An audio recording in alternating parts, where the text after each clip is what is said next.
Não é novidade para ninguém que as redes sociais vêm se revolucionando, tanto para conectar o público com a notícia e informação. Foi o que o Paulo Vitor fez, repórter do SBT Brasília, mais conhecido como Tatuzinho, usava o seu celular para fotografar e registrar com exclusividade o caso Lázaro Barbosa de Souza, seja pela mídia digital ou pela TV. A informação não parava de chegar. E em meias escuridões como essa, os repórteres estavam apostos, atrás de informação que indicaria onde estava o Lázaro. A cobertura foi intensa. Em meio à escuridão, fome, os repórteres estavam lá para cobrir, levar informação e achar o Lázaro. Não foi diferente com o Tatuzinho Repórter. Estava lá no local, atrás de fontes, trazendo informação exclusiva. Acompanhe a entrevista completa e saiba como foi essa cobertura. Bom, gente, hoje eu estou aqui com o Tatuzinho, ele que é jornalista, repórter SBT e vem trazendo muita curiosidade para a gente, já fez grandes coberturas e com certeza cobriu o caso Lázaro Barbosa de perto. Tatuzinho, seja muito bem-vindo, muito obrigado por ter aceito o convite e participar do nosso programa. Olha, primeiramente, quero desejar uma boa noite para você, para todo mundo, e dizer da grata satisfação em poder falar com você. A gente que já vem combinando de dessa entrevista já há um bom tempo, mas sempre surgem imprevistos, como você disse aí, a vida é de muito trabalho, de muita correria, não só na televisão, mas a gente que é jornalista, a gente acaba trabalhando 24 horas por dia, a serviço da notícia, a serviço da informação. Então, é uma satisfação estar falando com o seu público aí agora. Boa noite para todo mundo. Bom, então vamos começar, De onde surgiu, do início, a sua vontade de se tornar um jornalista? Olha, a minha vontade, a minha paixão, o meu desejo, o meu sonho de ser um grande jornalista, que para mim eu me refiro a um grande comunicador, sempre veio desde criança. Eu tinha 5 anos de idade, morava com os meus avós no interior de Goiás, uma cidade chamada Ipameri, e lá eu sempre sonhei em ser repórter, jornalista, apresentador. E eu tinha 5 anos de idade e já imitava o Gugu, dizia que era o Gugu do Cerrado. Ali montava um microfone improvisado, que era feito de sabugo de milho com limão caipira, e fazia canopla numa caixinha de remédio e fingia que estava entrevistando o povo, entrevistando os meus avós, apresentando o programa. E ali começava a minha história, começavam os meus primeiros passos rumo à carreira de jornalista. Então, toda a minha história ela começou em Ipameri. Eu sempre gostava de conversar com conversar com nada, imitava jornalista, imitava apresentador, morava em fazenda, às vezes conversava com vaca, com cavalo, tudo isso para despertar a paixão de ser jornalista. Então, começou lá em Ipameri, interior de Goiás. E como foi para você cobrir o caso Lázaro Barbosa? Um caso que mexeu com o Brasil inteiro, teve uma grande repercussão e um final também não muito esperado, Então, como foi para você cobrir todo esse caso Lázaro? Olha, para mim, como jornalista, foi uma grande cobertura. 10 anos de carreira, eu nunca vivenciei uma cobertura tão longa como essa e uma cobertura que chamasse tanto a atenção, não só de Brasília, do Distrito Federal, mas de Goiás e do Brasil e do mundo. Ali teve a mídia voltada do mundo inteiro para a região de Cocalzinho de Goiás, onde fica os distritos de Edilândia e Girassol, por onde Lázaro fugiu durante esses 20 dias. Foram dias de muito trabalho, de muita luta, debaixo do sol, às vezes passando fome, sede, tudo isso para levar uma cobertura de qualidade. A gente deparou lá, lógico, mediante essa cobertura do Lázaro Barbosa de Souza, com muitas fake news, muitas notícias falsas, mas nós ali, jornalistas mais sérios, de veículos de imprensa mais sérios, assim como as redes sociais também, a gente estava muito preocupado em levar notícia verídica, notícia verdadeira para o nosso público. Então, a cobertura do caso Lázaro, para mim como pessoa, para mim como profissional, foi uma grande cobertura que exigiu muito de todos nós, profissionais da comunicação, de todas as pessoas imbuídas e envolvidas nesse caso. E qual foi a parte mais difícil da cobertura para você? A parte mais difícil, eu nem falo que foi difícil, mas a parte mais difícil lá nessa cobertura foi a questão, você sabe que hoje em dia a gente é dependente de internet. E ali naquela região, nos 2 distritos, que são bem pequenininhos, um tem 10 mil moradores, o outro tem, acho que 1.600 moradores, a rede de internet lá era muito ruim. E isso dificultava o trabalho nosso, jornalístico, e também dificultava o trabalho até mesmo da própria polícia. Aquela força-tarefa imbuída com mais de 270 policiais tinha que deslocar de um lugar para o outro, dependia de internet para fazer o serviço de inteligência. Então, para nós fazermos a nossa cobertura jornalística, foi necessário a gente, por exemplo, pegar o Wi-Fi de comércios locais. Então, assim, essa foi a parte mais difícil, porque em pleno século XXI, onde redes sociais dominam o mundo, ficar sem internet é meio difícil. Então, essa foi a parte mais difícil. E como você classifica o Lázaro Barbosa? Um criminoso, um psicopata? Porque a gente viu muito isso nas redes sociais, cada um classificando ele de um jeito. Então, para você que esteve lá de perto, viu todos os fatos, desde o crime lá de Ceilândia, então, para você, como você classifica o Lázaro? Olha, para mim, como eu tive na cobertura, foi o primeiro repórter, eu, juntamente com a minha equipe da SBT, a cobrirmos esse caso. A primeira emissora de TV a entrar nessa história foi o SBT Brasília. Assim que houve a notícia do triplo assassinato da família Vidal, né? Do Cláudio Vidal, Gustavo Vidal, do Carlos Eduardo Vidal, o SBT já chegou no local e já fez uma participação ao vivo no Primeiro Impacto com o Marcão do Povo. Ali começou a trajetória. Não se sabia ainda quem era Lázaro Barbosa de Souza, mas aí começaram a acontecer diversos crimes. Entre eles, o sumiço, o desaparecimento de Cleonice Marques, a mulher da família Vidal, de 43 anos. Ali já começaram vários crimes de roubos, a forma como o Lázaro agia nessas fazendas, tocando terror, comendo, obrigando as pessoas a ficarem nuas, a cozinharem para ele, a usarem drogas e sempre pernoitando nesses locais. Até mesmo, ninguém falava até então que ele era um psicopata, nem maníaco, nem serial, mas falava que era um criminoso de alta periculosidade. Até que, em um certo ponto, numa das coletivas, quando começou a força-tarefa envolvida nessa história, o secretário de Segurança Pública do Estado de Goiás, Rodney Miranda, ele disse: Lázaro tem um perfil psicopata. E, realmente, ali a gente pode ver que era um perfil psicopata, por quê? A forma truculenta que ele agia com essas famílias. Uns eles matavam, outros ele fazia reféns, e sempre agindo com muita atrocidade. O típico, né, de um criminoso como um serial, como um maníaco, ou seja, agindo como um psicopata. Foi ali que a gente identificou essas linhas que levaram aí a própria polícia a falar que ele era psicopata. E o que você achou do trabalho da polícia neste caso? Você acha que eles atuaram bem, identificando cada ponto do Lázaro? Chegou um certo momento que a polícia parou de informar para a imprensa onde estava o Lázaro e as situações que eles iam descobrindo no decorrer da investigação. Então, o que você acha da atuação da polícia neste caso? Olha, a gente que esteve ali perto, eu falo que para você criticar, você tem que saber, né? Você não pode estar, às vezes, muita gente está de longe, está criticando o trabalho da polícia.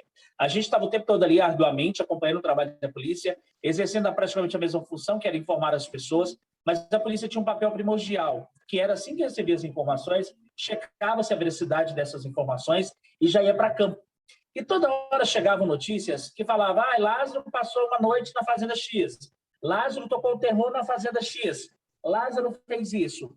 Então, assim, a gente viu ali, naquele instante que a gente estava fazendo a cobertura, o trabalho da polícia foi bastante ostensivo, foi para cima, foi para tentar identificar pistas, tentar chegar até Lázaro. Muitos policiais adoeceram, muitos policiais pegaram carrapatos, muitos policiais foram mordidos por cachorro, muitos policiais passaram por situações de fome, às vezes de sede no meio da mata, nessa caçada histórica, né? O bandido mais procurado, vamos dizer, dessa década, né? Dessa década de 2010 agora até 2021. Então, sim, Lázaro realmente ele deu canseira. Deu canseira, em primeiro lugar, para os moradores da região, deu canseira para a Força-Tarefa, que eram as polícias de Goiás e do DF, e deu canseira também para a imprensa um pouco, porque foi uma cobertura boa, jornalisticamente falando, mas foi muito desgastante, cansativa para todo mundo. Você muito bem acompanhou daí, você sempre pôde poder divulgar para os seus seguidores, para o seu público aí. Então, assim, a polícia teve um trabalho, vou dizer assim, não estou aqui para ficar alisando demais, mas a polícia teve um papel primordial para chegar até a captura e morte de Lázaro Barbosa de Souza. Bom, e agora falando um pouco sobre você, sobre a sua cobertura, sobre a sua profissão, que é uma profissão também muito difícil e às vezes não muito entendida pelo público. É uma profissão que não tem rotina, a gente vê os jornalistas aí todo dia entrando no estúdio, gravando, depois escreve na redação, depois está na rua. Então, é uma adrenalina bem legal de se ver e também muito importante para a população. Então, o que é o jornalismo para você? Olha, jornalismo para mim sempre foi, sempre será. É uma forma de comunicar, de ajudar as pessoas por meio da notícia. Quando eu tive o intuito, o sonho de ser jornalista, eu sempre me via ajudando o próximo. Ou seja, usando o microfone da emissora que eu trabalho, do jornal, do rádio, do website, para me ajudar as pessoas, por meio da notícia. Ser uma ponte, um elo de ligação entre as pessoas que estão sofrendo, que estão passando por reclamações diversas, sejam elas comunitárias, falta de segurança pública, problemas de infraestrutura no bairro, né, até as autoridades. Ou seja, ser uma ponte, ser um meio que leva a informação para as autoridades e que ali ajuda essa comunidade carente. Então, o jornalismo, para mim, ele tem muito mais do que só noticiar, do que só beleza, do que só glamour. O jornalismo ele tem que ter um papel fundamental, que é o papel social, ajudar o próximo por meio da comunicação. Certo. E você acha que a investigação é importante para um jornalista, a investigação? Com certeza, a investigação, ela, assim como tem o trabalho investigativo da polícia, investigar para o jornalista é você sair da obviedade, é você sair do senso comum, é você ter um senso crítico sobre a notícia, é você não confiar em tudo aquilo que você lê, em tudo aquilo que você recebe, é você ir atrás, é você checar, é você ter um sentido de apuração aguçado, ou seja, não se contentar só com aquilo que você recebe, né? Porque sempre notícias boas vão ser sempre publicidade. Se você, como jornalista, não incomodar o próximo, não é jornalismo, não é informação. Então, a gente tem que ter esse espírito investigativo, ficar meio incomodado com certos tipos de informação. Você tem que ir além daquilo que você leu, além daquilo que você viu. Sempre ouvir todas as partes, checar todas as informações, todas as notícias. Então, o jornalista, principalmente o que trabalha com a parte investigativa, é fundamental isso. E você acha que a investigação jornalística, além da investigação policial, também tem o mesmo fundamento de tanto ajudar a polícia quanto ajudar a população? Com certeza, com certeza. Uma investigação bem detalhada, bem séria, ela ajuda também a população, né? A polícia, por exemplo, aqui eu vou citar um exemplo do Distrito Federal. A Polícia Civil do DF, ela é uma das polícias no Brasil que mais elucida casos, sejam de homicídio ou qualquer tipo de crime, justamente pelo trabalho, desse trabalho bem sério de elucidar as coisas. Por exemplo, o caso Lázaro Barbosa de Souza, ele foi descoberto poucas horas depois de cometer o triplo assassinato. Por quê? Por conta do trabalho investigativo da polícia, da perícia, que juntou a digital de um roubo anterior, na semana anterior ao crime, com o crime que ele cometeu da família Vidal. Ali, por meio dessas digitais, um trabalho bem sério, investigativo, a polícia acabou elucidando, descobrindo que era Lázaro Barbosa de Souza. Se não fosse isso, a polícia demoraria a descobrir quem seria o suspeito ou os suspeitos de cometer aquele crime. Então, a investigação, tanto para a polícia como para o jornalista, ela é muito válida. Por quê? A gente pode dar furo de notícias, a gente pode dar uma informação a mais do que talvez outro veículo de comunicação, e nessa hora eu sempre cito, você como jornalista, ou como futuro jornalista, você tem que ter fontes seguras. Fonte não é só você ir lá pegar a matéria que saiu no site X, copiar, dar o Ctrl+C, Ctrl+V, como acontece muito hoje em dia, só copiar e colar, mas não, você tem que ter fontes seguras e falar assim, olha, fulano, é isso mesmo que aconteceu? Olha, realmente, aquela ponte caiu. Olha, realmente, aquela situação daquela fábrica foi incendiada mesmo. É você ter fonte, é você saber conversar com todo mundo. Eu sempre falo, a matéria-prima de um bom jornalista é povo. Se você não tem o povo do seu lado, esquece. Porque é o povo que te passa informação, é o povo que te dá notícia e é o povo que te dá audiência quando você tem que levar informação para alguém. Isso aí. E o que você achou da atuação da imprensa no caso Lázaro? Olha, foi uma cobertura exemplar para todos os veículos de comunicação, né? Eu falo sempre, os veículos sérios, principalmente, tiveram atuação importantíssima. As emissoras de TV, os sites, os jornais, as rádios. Mas, principalmente, essa cobertura jornalística do Lázaro Barbosa de Souza teve um diferencial. Ela foi a cobertura dos influencers da notícia, que é até uma nova nomenclatura que existe, né? Que são as pessoas ligadas às redes sociais. Ali, por exemplo, em Girassol, em Cocalzinho, em Águas Lindas, durante toda essa cobertura do Lázaro, destacaram-se grandes blogueiros que começaram com 30 mil seguidores e, de repente, já estavam com 210 mil. Eu, por exemplo, vou me falar para você, eu tinha 36 mil seguidores, de repente fui para 110. Então, se foi um boom de seguidores, e eu agradeço muito. E eu estava vendo que as pessoas estavam acompanhando muitas notícias pelo meu Instagram, até na época tinha apresentadores de renome compartilhando as minhas informações, o próprio Bate da Record, né? Tinha ali eu fiz participações em rádios do Brasil inteiro, estive recebendo jornalistas do Brasil aqui para participarem comigo aqui dessa cobertura do Lázaro. Então, assim, foi uma cobertura exemplar para todos os erros de comunicação, fora que teve as notícias falsas. Mas as notícias falsas, elas são dribladas. Muita gente quer dar o furo da notícia e acaba dando notícia errada. Então, é melhor você perder o furo da notícia, dar a notícia certa, correta, porque notícia errada, você prejudica pessoas. E notícia certa, não. Você ajuda pessoas.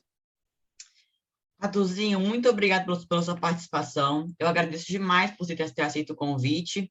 E continue fazendo isso, trabalhando, levando a informação para o povo, que a gente precisa de informação verídica, de qualidade, e que você continue atuando nessa área do jornalismo, que é muito importante para você, né, que você gosta, e para a gente também, que fica informado. Obrigado. Olha, primeiramente, eu que quero agradecer o seu convite e te pedir desculpas aí, né, por essas falhas durante esses dias aí. Sabe que foi trabalho mesmo, não foi nenhuma desculpa, né, extra. E desejar sucesso para você e continue com esse papel, que eu sempre te acompanho aqui pelo Instagram, continue informando as pessoas da maneira como você pode. E lembre-se de uma coisa, simplicidade na notícia. Hoje em dia, você não precisa de muito para informar as pessoas. Dê a notícia com bastante simplicidade, com a linguagem bem fácil, porque hoje em dia as pessoas querem coisas que facilitem a vida dela, não que seja difícil. Então, a gente tem esse papel como comunicador de levar uma notícia simples, mas uma notícia séria, verdadeira, para todo o nosso público. Um beijo para vocês e obrigado pelo carinho aí. Tchau, muito obrigado. Adorei essa dica, hein? Vou guardar para mim agora. Muito obrigado. É um prazer imenso receber um conselho seu, tá bom? Obrigado. Um beijo. Tchau, obrigado. gente. Deixa o like, inscreva no canal e continue acompanhando as nossas notícias.